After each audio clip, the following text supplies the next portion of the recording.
الحمدللہ رب العالمین والصلاة والسلام علی سید الانبیاء والمرسلین بسم اللہ الرحمن الرحیم۔ محترم سامعین کرام، آج ہم ایک بہت ہی دلچسپ واقعہ سنیں گے کہ جب ایک شرابی شخص حضرت عمر کے ہاتھ لگ گیا۔ خلیفہ ثانی حضرت سیدنا عمر بن خطاب رضی اللہ تعالیٰ عنہ اسلام کے معاملے میں نہایت ہی سخت ترین آدمی تھے کہ اگر کوئی بھی بندہ اسلام کے خلاف ورزی کرتا، کسی قانون کو توڑتا تو آپ اسے فوراً سزا دیتے تھے۔ ایک مرتبہ ایک جوان شخص، اس کے ہاتھ میں شراب کی بوتل ہے اور وہ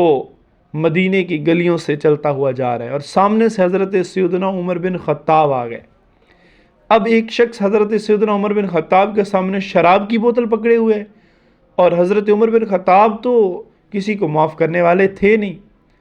آپ نے اس شخص سے پوچھا کہ بتا تیرے ہاتھ میں کیا ہے؟ اب وہ بندہ ڈرنے لگا کہ آج تو میری خیر نہیں،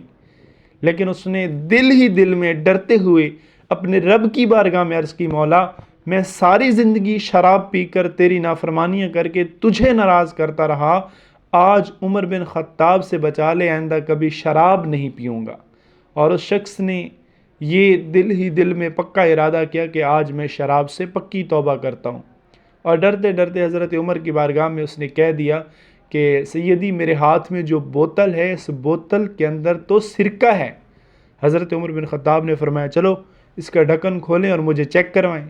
اب وہ جوان شخص جس کے ہاتھ میں شراب کی بوتل تھی، بچنے کے لیے سرکے کا کہہ دیا، اس نے ڈرتے ڈرتے جیسے وہ بوتل کھولی تو اس کی توبہ کی برکت سے اللہ پاک نے اس شراب کو سرکے میں بدل دیا تھا، اور جیسے حضرت عمر بن خطاب نے اس کو چیک کیا، ٹیسٹ کیا،